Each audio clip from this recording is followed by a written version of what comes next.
All right, let me take you back to the Cubs versus Padres game. And if you're into baseball, you already know where I'm going with this because there's really only one game I could possibly be talking about right now. Wrigley Field, Game 3 of the Wild Card Series. The San Diego Padres going up against the Chicago Cubs.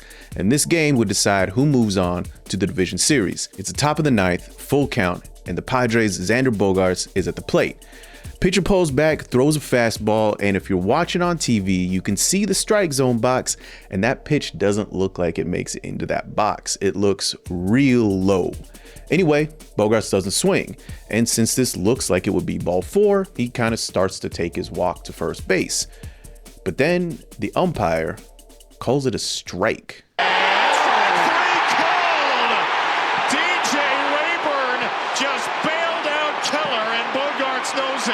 Not a strike. Great at bat. He should be on first base. That is not close. Xander Bogaerts is genuinely shocked, and that shock turns very quickly into anger. He slams his bat down. He gets up in the ump's face. The manager comes out the dugout. Fans are furious. I'm going to put it democratically in case any Cubs fans are listening to this, but this was widely viewed as a questionable call. And this is where things are going to get real interesting. The umpire called it a strike, and no one had any recourse to change it. Joe Lemire is a senior writer at Sports Business Journal. And that was one where the Padres were starting to rally, or at least had a chance to, and that was taken away by this incorrect call. Players and fans arguing with umpires over a bad call, that's nothing new. But starting with the 2026 season, the age-old tradition of umpires being judge, jury, and executioner is going to get a little bit more hazy. Major League Baseball will have a new challenge system called the Automated Ball Strike System, or the ABS. I've spoken to Commissioner Manfred about this automated ball strike system, what most people call robot umpires. His point to me has always been, we want to make sure we get the worst calls overturned. And that's kind of what I've always realized too, is that fans can be forgiving that humans might make small mistakes here and there, but no one wants the outcome of the game to be determined by a bad call. The ABS system won't replace human umpires, but it'll now be used to check their calls. A limited amount of times per game, a player can just tap their helmet to ask for a review. Matter of fact, speaking of helmet taps, let's run back some more of that tape from right after that Xander Bogaerts play. Next year, that is a helmet tap in a millisecond. That right there is the announcers basically agreeing with the crowd that sure did not look like a strike. The Padres lost the game, and that was the end of their season. And after the game, the only silver lining for Xander Bogaerts was the promise that the future of baseball is about to change. We talk about it now. I mean, it's a ball, and yeah, it's just messed up the whole game. Can't go back in time, and talking about it now won't change anything. So it was bad, and thank God for ABS next year, because this is terrible. Whether we like it or not, technology is playing a bigger role in determining who wins and who loses. So what does it mean to bring automation into something as human as sports? And how is it changing how we, the fans, experience the game? This is Kill Switch. I'm Dexter Thomas. Where are we right now with technology and refereeing in sports? For decades now, we've grown accustomed to instant replay, the use of better cameras to guide the officials and umpires in making decisions. Tennis was the first one to really start automating a lot of those calls. Almost 20 years ago, professional tennis started incorporating a tool called Hawkeye. Hawkeye is a computer vision system, and originally it's a review tool. A human line judge was still making the call, but if you thought they were wrong, you could challenge it, and Hawkeye would be used to check the call, and Hawkeye would have the final word. But since then, Hawkeye has gone further than just being a backup challenge system. Since 2021, the Australian Open has used Hawkeye to make calls in all games, and this year, Wimbledon got rid of human line judges entirely. Over the years, other sports have started using similar systems, and now, starting next year, Major League Baseball is getting one too. Could you break down what Hawkeye is for me? Their camera system has been generally considered the best at tracking balls or pucks or whatever the object is. They have these high definition cameras, usually like 4K cameras all around the stadium. They triangulate all the player and ball movement on the field or court or whatever sport you're working on. And then they have these advanced algorithms that identify its exact location. And Major League Baseball has said that based on their validation studies, it is accurate to within a fifth of an inch. Think of like an M&M, and it's like half of that diameter. So very precise. The consideration when implementing technology like this is it's threefold. It's you want to increase the accuracy of the calls, you want to increase the speed of the game, and you want to provide a proper entertainment experience for the fans. Those are the three considerations.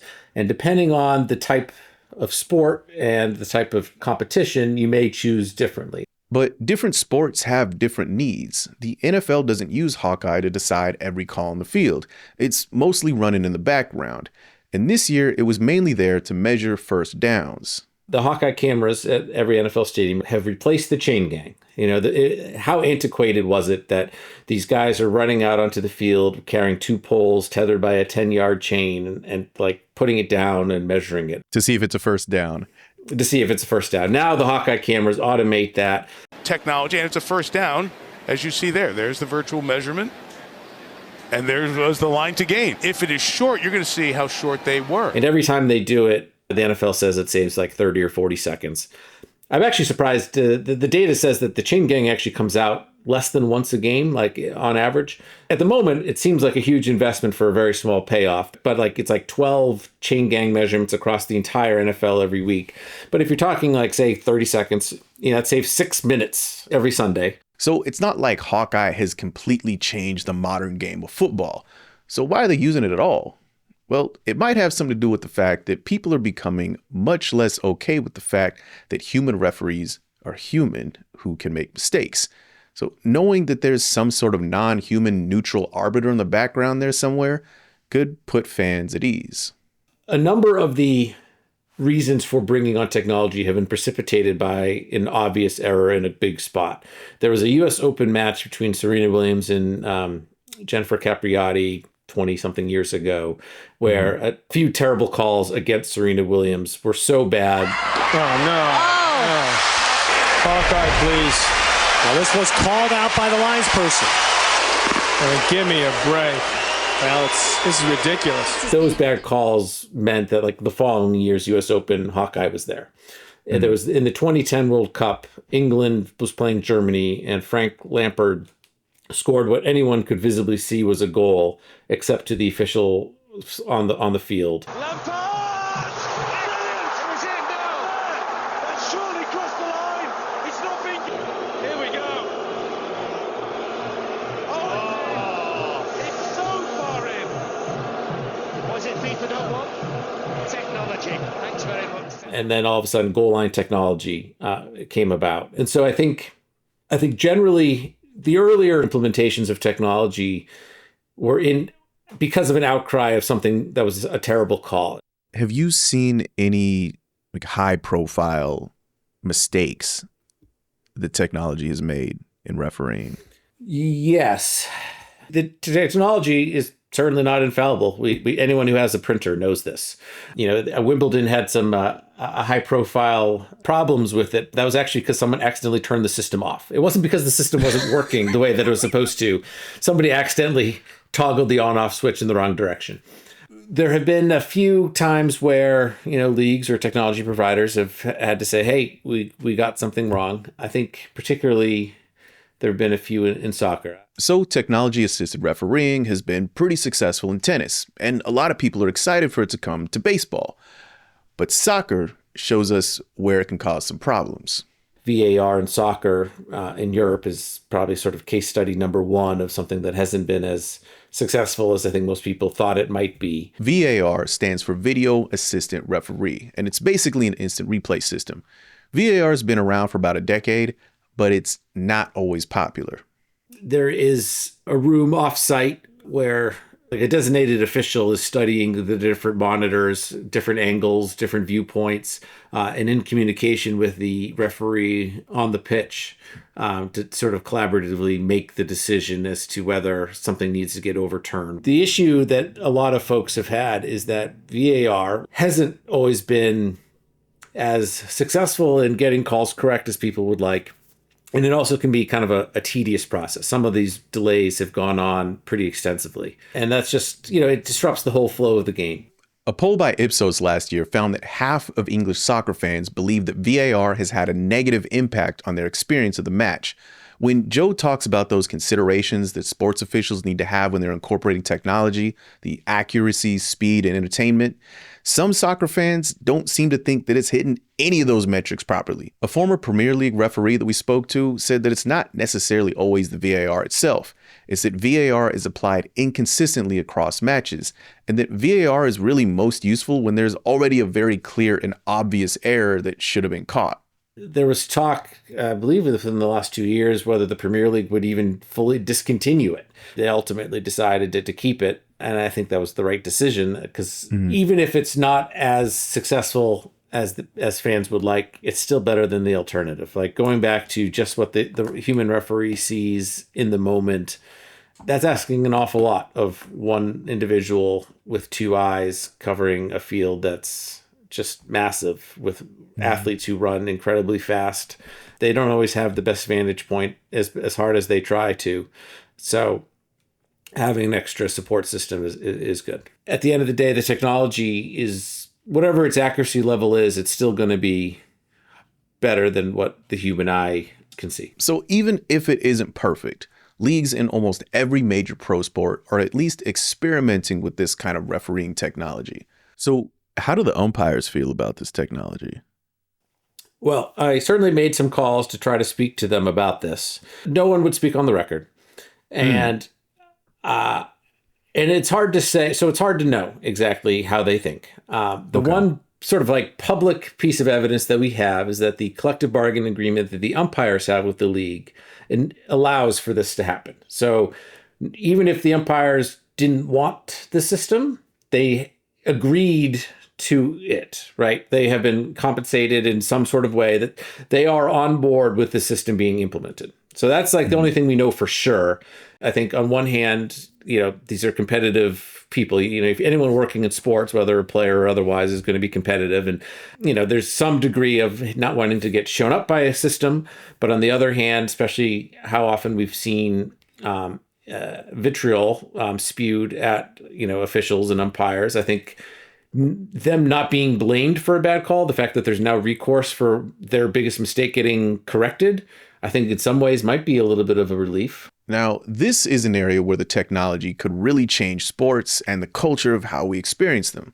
I mean, what would the game be like without the player-referee arguments? I think just naturally we always, maybe not all of us, I'd like to think not all of us, but a lot of us will find some reason to blame the umpire, to blame the referees for something. It's almost like it's part of the game. Yeah, I've been surprised at how many times I've had conversations on this topic and people cling to that. Like, especially baseball more than other sports, there has been almost a celebration of arguing with the umpires. I mean, if you look back at many of the famous clips in baseball history, how often do you end up seeing a manager or a player like jawing with the umpire? They're going at it face to face, like nose to nose. Sometimes they've been kicking dirt on the umpire's feet. They might be going to call George Brett out. Well, he's out. Yes, sir. Brett is out. Look at this. Brett is out. And he's steaming mad. Having to be forcibly restrained from hitting plate umpire Tim McClellan. There are all sorts of histrionics and tantrums that have been thrown that almost became an accepted part of the sport. And I'm of the opinion that we'll find other traditions to cling on to. Like, I think at the end of the day, doing your best to strive to minimize the number of incorrect calls is a far greater good than clinging to this past relic of umpire arguments. OG baseball fans will remember the George Brett pine tar incident. That's from the earlier clip we just played. So fights like this might be entertaining to watch as a spectator, but they also make the job of being an umpire or referee extremely difficult. And in a lot of youth sports, and remember, this is where the future pros first learn the game, there is a referee shortage. Between low pay and parents screaming at them constantly, people just straight up don't want to be refs anymore. The National Federation of High Schools in the U.S. has already described the youth sports referee shortage as a crisis. And a lot of it is just, frankly, parent behavior, or, sometimes the athletes themselves. But there's like a lot of bad behavior directed, at the umpires and officials. Certainly the prevalence of sports betting at the highest levels have made that anger and angst toward officials even higher if someone's got a bet riding on it. Now, sports betting is another area of technology that's already changed how sports are watched. I mean, that's probably an entirely different episode. But the fact that people are betting on games might be an argument for more automation in refereeing. I mean, you don't want to lose $1,000 or more because the umpire made a mistake. And for umpires and referees themselves, no longer having angry gamblers threatening you in your DMs could be a nice positive. I mean, you don't like the call, hey, don't look at me, take it up with the machine. And actually, that dynamic right there has already kind of started to happen in the early tests of the ABS in baseball. The first public demonstration of this ABS system was the Atlantic League's All-Star game. It was in York, Pennsylvania. The umpire had a little earpiece in his ear, and whatever the system said, just within like a half second of the pitch, it would tell him whether it was ball or strike, and he would signal it. And most of the pitches it called were what you would have expected them to be. There was at least one pitch that I think everybody in the stadium thought, oh, the robot made a mistake on it. And so the players turned toward the umpire to argue, as he is accustomed to doing. And then the umpire just kind of pointed at the earpiece, being like, hey, it's not my call. And then it just kind of, the budding fury just was diffused in the moment. Like the player was deflated and he walked slowly back to the dugout. Really? They just said, oh, okay, the robot says so never mind. Well, it's like, what's he going to do? Is he going to argue at a spokesman? At that point, it wasn't like he's arguing with the decision maker. Nowadays, it's a camera-based system. The Hawkeye, that particular one was a TrackMan radar. And so it's just this like black rectangle that's hanging above home plate. Are you going to yell at a black box? I guess not. Jeez, I guess not. As Joe puts it, the automated systems can also take some of the easier calls off the referee's plate and let them focus on the trickier calls. This could speed up the game and make the calls that the refs do make more accurate. In a free-flowing sport like basketball, hockey, soccer, they have a lot of responsibility. They are looking for a lot of different infractions. They are looking at a lot of different calls that they might have to make. So if you eliminate one or two of those, in theory at least, they should be able to do the other ones a little better. Yeah, that I think I can see where people are uncomfortable with some parts and comfortable with other parts. But yeah, there's parts of a referee or an umpire's job that is pretty binary, right? Is the ball in or out? Is it a goal or not? There are others where, is that a foul or not? Was it intentional foul? It's soccer. Okay, there was a slide tackle. Were they going for the ball? Did they just miss the ball and actually run into the other dude's ankle? Is this a technical foul? Is this guy mouthing off, or did he cross the line into saying something that, hey, we really can't have that on the court. You got to get out of here for a couple minutes. Yeah, and so that's why tennis is a sport where it's like a lot of those jobs were purely binary. And so in many ways, those jobs have just simply been eliminated. In other sports, like all the scenarios you're describing, like reinforces why human officials will always remain important. And mitigating some of these, or alleviating the responsibility of some of these binary calls is the where technology can play a crucial role in being beneficial. So yeah, there are some reasons why people might want automated systems like Hawkeye. Robots are pretty good at following rules, but sports isn't always about the written rules. There's also a lot of unwritten ones. I'm even thinking of, not too long ago, I'm watching this clip of Clayton Kershaw's pitching, and there's a rookie playing and he's up to bat, and it's clearly the fourth ball. Clayton Kershaw throws a ball. It's clearly outside the box, and the rookie throws the bat. I mean, throws it almost all the way to the dugout. I mean, really flips this thing. He's going to take his base, but he does that before the umpires made the call.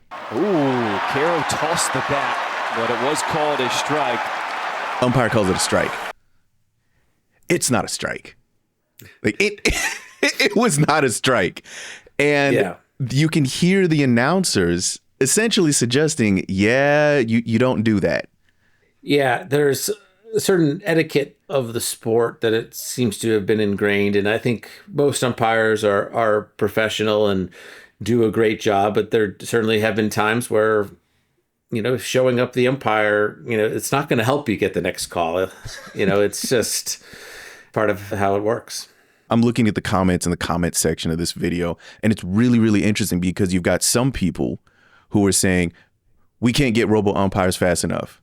Like, automate this whole thing because we do not need all these egos. Who cares? But then you got other people saying, hey, this rookie needs to learn a lesson. Don't throw the bat. Don't throw the bat before the play's called. And don't do that to a veteran.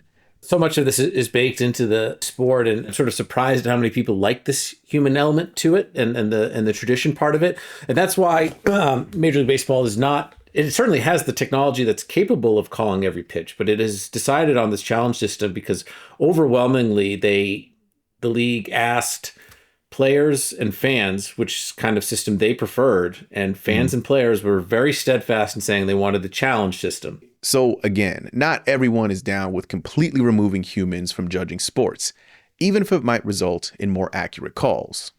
There was actually some small protests in Wimbledon this year when all the line judges had been relieved of their duties, and so some of the signs were a little clever, like "Don't let the bots call the shots." I think was one of them. Don't let the bots call the shots. Yeah, they all dressed up as the Wimbledon line judge while carrying these signs too. So it was a nice amazing touch. There are definitely some baseball players who want nothing to do with this ABS system. Really? Yeah, I mean, some of them are just, they're used to one thing. They're set in their ways, however you want to call it, and they're used to having a human back there make the decisions, and they don't want that to go away. I think especially if you're a star player who has been getting the benefit of the doubt, and there is some subjectivity, the best pitchers tend to get more borderline strike calls than others. So if you're one of those star pitchers and you're used to getting the benefit of the doubt, maybe some of the hitters who are used to getting, questionable calls called a ball in their favor, and now all of a sudden the robot's calling it differently. Some of the change will happen generationally. The current athletes have grown up with an iPhone in their hands in a way that you and I didn't. But certainly some sports have more tradition, more stodgy rules about them. But the fact that some Major League Baseball often was the one that had the knock of being the least progressive because of its adherence to tradition, and the fact that it is now introducing the ABS challenge system next year shows that anybody can change. So as of now, most major league sports are using Hawkeye or some similar multi-camera tracking systems, but there are also newer technologies coming up in more niche sports, and these experiments might be paving the way for use in the bigger arenas. So one of the sports that we haven't talked about yet is the X Games. They are moving toward automation in their officiating, and you would think when you talk about like a winter X Games and you're someone on the half pipe, it seems like a subjective, oh, did he or she land that trick? How am I going to score it? Jeremy Bloom, the former Olympian skier who runs the X Games now, he actually became personal friends with Sergey Brin, the co-founder of Google. And so Sergey Brin himself started writing the first bits of code on this, and they hired away a gentleman named Josh Gweither, who used to lead a lot of Google's AI efforts. And he's now the CEO of a spin-off company called Owl AI. And they are using, from just one camera angle, and then their computer vision algorithms to help officiate and score X Games competitions. And so far, they've only used it in broadcast just to explain to fans what the actual human judges are seeing. The playoffs, Craig, I'm interested to see how the Owl AI scored it from the playoffs. Let's check that out. Thanks, Brando. All right, folks, Lucas Foster, I am giving that run an 84.75. Back to you, Brando. Interesting. So the Owl AI actually had it scored slightly lower than what we got in the playoffs. Your thoughts on that one, Craig? That's super interesting, right? The judges saw maybe a little bit better execution than Owl saw right there. But my understanding is that within the next year, it will be basically like the AI will have its own vote in what the scoring is. And who knows, maybe within a few years, it'll be fully automated, because they realize that even as subjective as some of these tricks could be, if you really break down, the little small components of tricks, you can be more objective about the scoring system than you would have expected. And that's one example of that sort of technology didn't exist 2-3 years ago, but the rapid increase in the abilities of artificial intelligence is driving that kind of processing speed to make those decisions quickly enough and accurately enough to be meaningful. And lower levels of major sports are also starting to experiment with this newer technology. For example, youth sports can't afford a full Hawkeye system, but it turns out that the technology in our cell phones is already pretty good at this stuff by itself. In junior level tennis, which is sort of like, teenagers who are at a pretty high level, they are still calling their own lines, whether it's in or out. Like there aren't enough, line judges to staff every single court and every single line. If you're lucky, you have maybe one umpire overseeing the entire match, but he or she won't have the best view of every far corner. And Right. most of the time, it's, as I said, it's just the players. And people at the USTA have told me that the number one reason junior players quit tennis is because of the cheating. Because it's so rampant about like making bad calls on lines, it gets a very tense, Wow. It's a very unfortunate environment. And so Swing Vision is this app that anyone with an iPhone can use, and you put your camera above the court, and you can, for just you and me, I don't know if you're a professional tennis player or not, but generally, presuming you're not, if you and I were to play, we could put it up there. You just need one iPhone, and like if you have an Apple Watch, you can actually like challenge calls on your watch, and it will like show a little replay here. And the CEO of Swing Vision said that like if they use a one camera system, it's like 95% accurate, but if you put an iPhone on either side, the algorithms they have better coverage, and then it gets up to be 98, 99. They're about to get some sort of international tennis federation certification where they can be used more widespread in organized matches as a result. But he said when they first started implementing at some of these junior tennis tournaments, he had a parent come up to him and say, your technology has been like so beneficial today. It's the first time I've spoken to the parent of my son's opponent, and we had a civil conversation about life and sport, and we weren't constantly being like angry and tense with each other because of the line calls. And it changed the dynamic. And like if you can start having technology in a way that improves the playing environment and allows more people to stay in the sport, that's a big win. Technology is going to make a mistake at some point, just as a human is. There's going to be a mistake at some point. Do you find that we as players or fans are more harsh when it's a human being making a mistake or a machine making a mistake? Paul Hawkins, the Hawkeye founder, his point, and I think he's right about this, is that people are more forgiving of a human.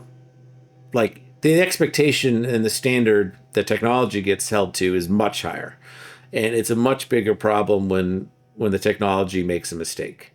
Like in some ways, it's harder to prove the technology made a mistake, because usually when a human umpire makes a mistake, we look to the technology to be like, oh, that's our proof of it. Is there a point where we might have a traditional sport like basketball, football, soccer, baseball, whatever, get fully automated in terms of officiating? No human referees, just get rid of them altogether. Yeah, that one I have a hard time seeing, just because having a human presence on the field to, let's say two players start arguing with each other and they're about to fight each other.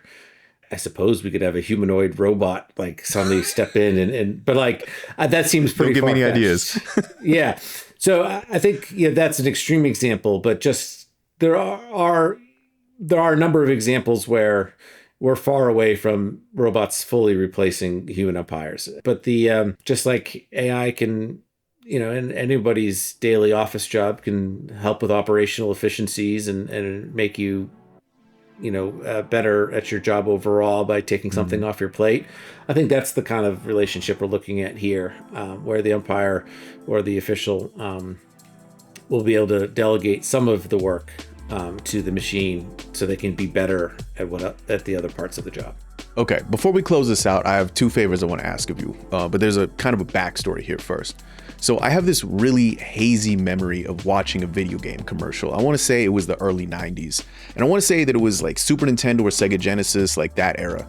But anyway, I think the setup is that there's like a grandpa watching his kid play a baseball video game, right? And the grandson is playing this game and he throws the ball to first base, and the game in this digitized voice says out. And, you know, the game plays a little jingle, a little tune, and it goes on to the next inning. But the grandpa is watching the game and he says, nah, way, that was safe. What's this umpire thinking? Lousy bum, and just going off on it. And I remember thinking, ha ha ha, this is funny because grandpa doesn't understand. This is a video game. Video games are machines. They don't make mistakes on a call. And that was like the whole joke, the whole setup of the commercial.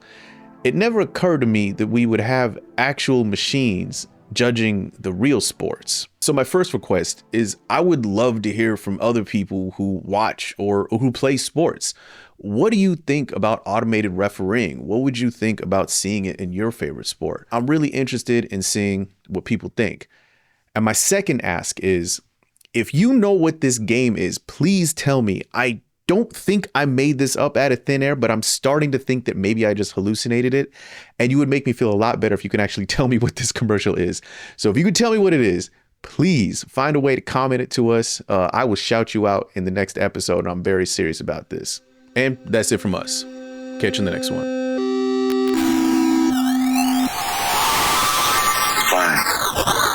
Thank you once again for checking out another episode of the video version of the Kill Switch podcast. And yes, this is a podcast, which means you can also find Kill Switch wherever you listen to your podcasts. The audio version has a whole different mix by Kyle Murdoch. So if you prefer to get this in audio, you can find a link to that in the description.